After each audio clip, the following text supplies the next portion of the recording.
your psychiatrist? Does he beat around the bush? What's he prescribing you? Lexapro, Xanax, it barely lets you function, but you can at least manage a dose to dull the panic. But now you never smile. The kids can't get you to play, so they feel like they're on trial.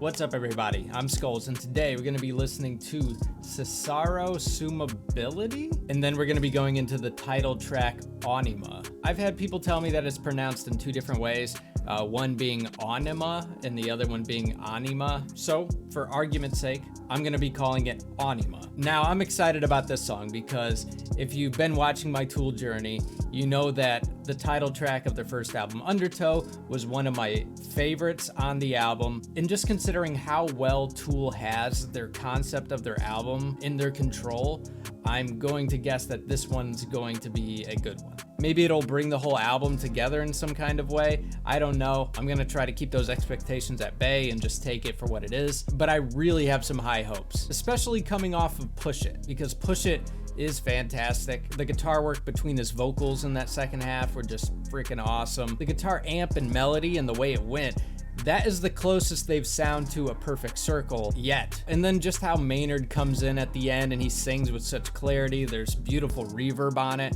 And there was just something so graceful about that moment. Like I've said in my other reactions, Maynard was very angry in his first album, Undertow. And in this one, he's been kind of getting out of that harshness and anger and angst. And he's been developing a vision for himself and his child. And in that moment, it really felt like he was fighting for his peace, fighting for his grace, rather than fighting against himself in a very negative way. And I forget if I said it in my Push It reaction, but I was getting this vibe. I mean, like the song starts where it sounds like flies are flying around, which reminded me a lot of what they did with Disgustipated, which is where Undertow left off. So it's almost like Push It was him having to go back and confront his past, confront his angst, confront his anger, the things he's trying to leave behind. And it's almost like he was revisiting a boneyard in his mind. And even that middle quiet section, it just had a very tribal, spiritual sense to it. And a lot of the percussionary elements in that really sounded like they were trying to provoke the thoughts of like bones. To use kind of a funny analogy, it almost reminds me of Lion King when the hyenas were banging on the bones and stuff. But I concluded the reaction kind of thinking that this song was about him going and trying to get his mother out of a bad situation or something along those lines.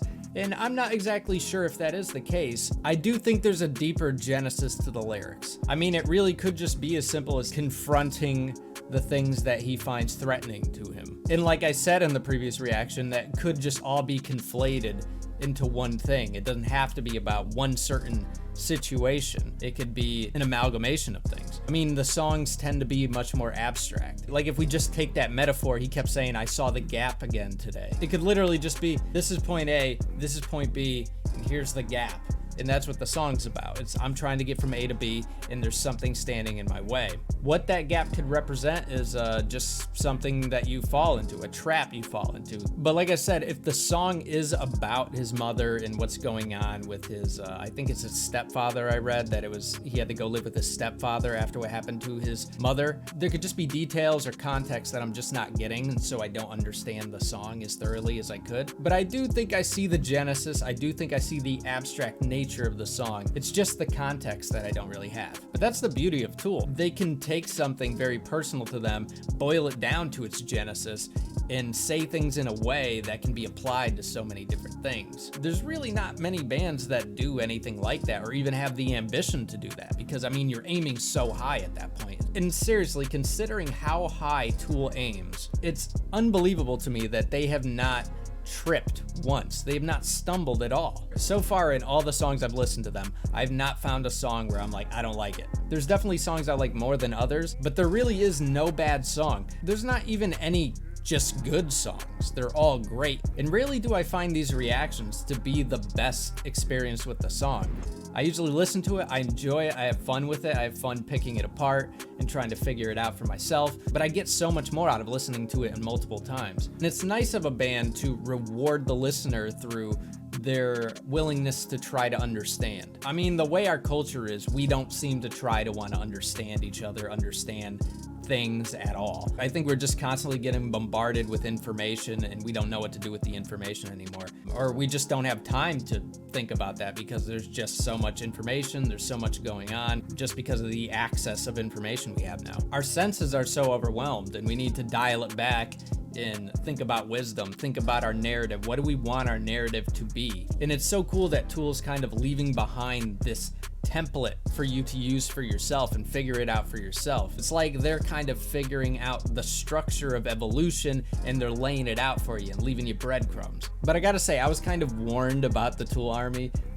People were telling me that they're kind of harsh, but I have to say that 99% of the time, you guys have been freaking awesome. I appreciate it a lot. I appreciate the comments, the insights you give me, the attempts to educate me on what's going on in the narrative, and also the willingness to kind of indulge me and help me build upon the ideas that I established in my reaction videos. It's just really cool that you guys have been willing to share things with me and play around with these ideas, because that's what I'm here for. All right, but I'm not gonna waste any more time. If you're new here, consider hitting the like button, the subscribe button, the notification bell. Helps the channel grow, helps the video reach more people, and I appreciate it a lot. So we're gonna hop into Cesaro, Summability, and then we're gonna hop into Ænema.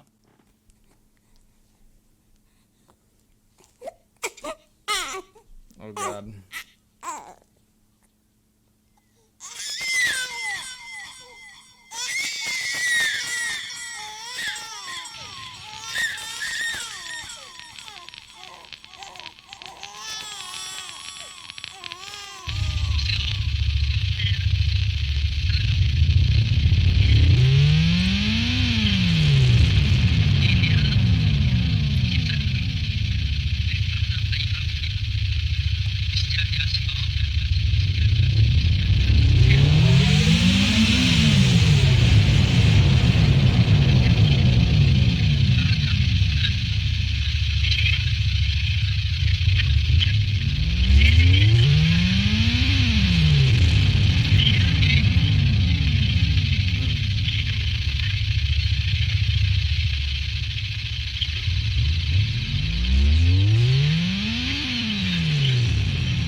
What the heck?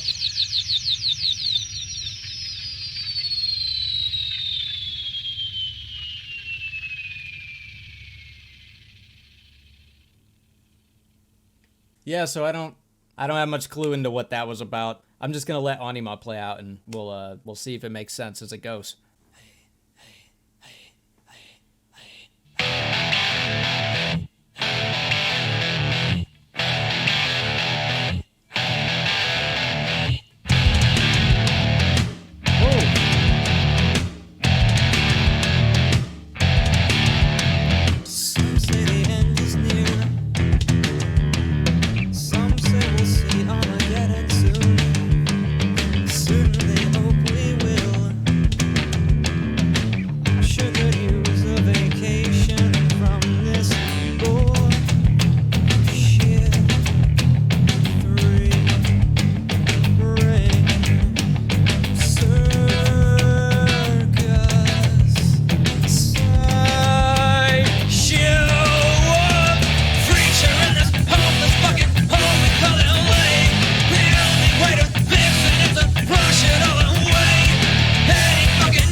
Okay, this one has a bounce to it. It's almost like he's acknowledging all this craziness within him, and it contrasts nicely with him saying, like, I need a vacation from whatever he needs a vacation from. I couldn't hear that part. But okay, the lyrics. Some say the end is near. Some say we'll see Armageddon soon. Certainly hope we will. I sure could use a vacation from this bullshit three-ring circus sideshow. I feel like we can all relate to this. Then the chorus. Of freaks. Here is this hopeless f***ing hole we call LA. Oh, okay, so he's going right in on them. The only way to fix it is to flush it all away. Any fucking time, any fucking day. Learn to swim, see you down in Arizona Bay. Maynard, a man after my own heart. I think it's pretty self-explanatory so far, and it's pretty relatable. I mean, I'm sick of this. I'm sick of LA. The lyrics continue. Fret for your figure and fret for your latte and fret for your lawsuit and fret for your hairpiece. And fret for your Prozac, and fret for your pilot, and fret for your contract, and fret for your car. It's a bullshit 3-ring circus sideshow. Yeah, man, that hits home, and it's crazy that this came out so long ago because it feels more relevant now more than ever. It's like that LA culture has leaked out everywhere now because of this whole celebrity worship thing. And I seriously feel like that. If we took all the culture that comes from LA, not all of it, but the celebrity culture, that toxic sludge, you know, if we just flushed it, because it is shit, if we just flushed it, we would all be so much better off. And maybe just that fast way of living around so many people, it's just so overwhelming. Hence why he's saying, like, fret for your figure, fret, fret, fret. It's all we do. We're anxious, we're fretting, because it's not how we're meant to live. In the way we set up the system, it's just so confusing. And I feel like our guards are just always up. We're just always worried about something. We need to figure out what works and what doesn't, and we need to flush what doesn't. I mean, basically what your body does. You know, you eat something, it uses what it can use, and then it gets rid of the rest. But with the way we're living and the way our society's set up, there's things that we choose to value that are just not valuable. And we're turning our own piss into wine at that point.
Still, followed by millions of dumbfounded dipshits, and some say the end is near. Some say we'll see Armageddon soon. Certainly hope we will. I sure could use a vacation from this stupid shit, silly shit, stupid shit. One great big festering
dysfunctional, insecure actresses.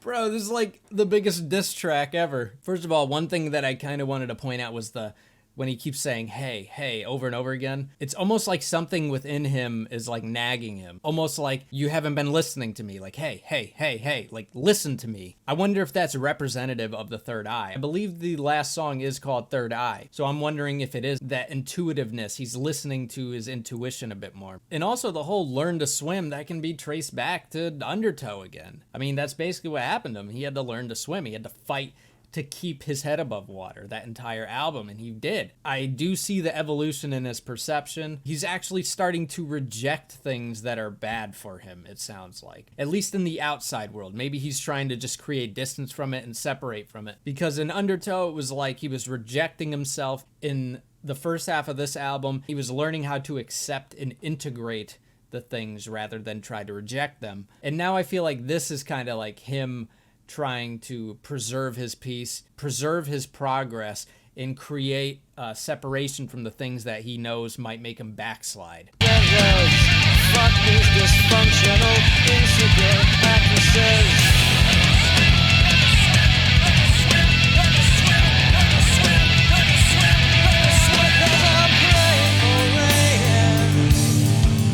I'm praying for tidal wave. I wanna see the ground give way. I wanna watch it all go down. Mom, please flush it all away. I wanna see it go right and down. I wanna watch it go right in. Watch you flush it all away.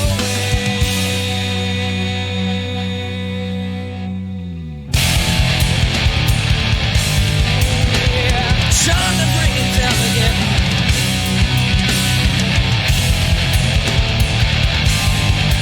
Yeah, don't just come in after me. Try and read between the lines. Yeah, I can't imagine why you wouldn't welcome any change, my friend. I wanna see it come down, bring it down, suck it down, flush it down.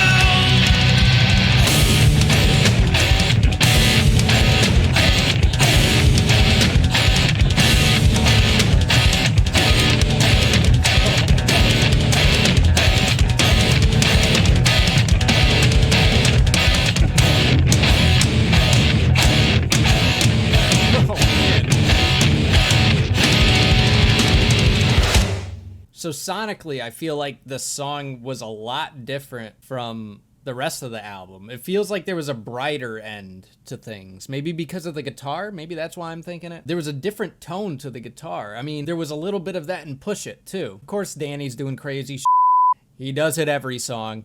I have no idea how this dude writes this stuff. I mean, he's got to be a glutton for punishment because it's almost like he tries to find the most complicated way to approach the song because he can just so easily ride with the accents, but he's constantly changing up the rhythms and doing things I've never heard before. I mean, it always just blows my mind how not only is he able to play this stuff, but how is he able to write it? But all right, I'm going to finish up the lyrics. Some say a comet will fall from the sky, followed by meteor showers and tidal waves, followed by fault lines that cannot sit still, followed by millions of dumbfounded dipshits, and some say the end is near. Some say we'll see Armageddon soon. I certainly hope we will. I sure could use a vacation from this stupid silly one great big festering neon distraction. I've a suggestion to keep you all occupied. Learn to swim. Cause Mom's gonna fix it all soon. Mom's coming round to put it back the way it ought to be. Oh man, I'm gonna be bleeping out a lot. Fuck L. Ron Hubbard and fuck all his clones. Fuck all these gun-toting hip gangster wannabes. Fuck retro anything. Fuck your tattoos. Fuck all you junkies and fuck your short memory. Fuck smiley glad hands with hidden agendas. Fuck these dysfunctional insecure actresses. Yes, dude. Yes, yes, yes. All yes. This is the greatest diss track ever made. And that's pretty ballsy for him to do in the music business, especially considering the time. You know, this was pre-internet. Like, he burnt that bridge. And there wasn't as much recourse from that back then. It almost feels like part 2 of Hooker with a Penis, too. It's like, find your self-awareness.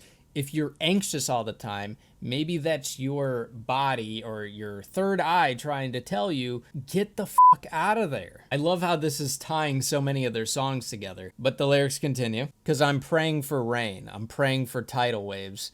I want to see the ground give way. I want to watch it all go down. Mom, please flush it all away. I want to see it go right in and down. I want to watch it go right in.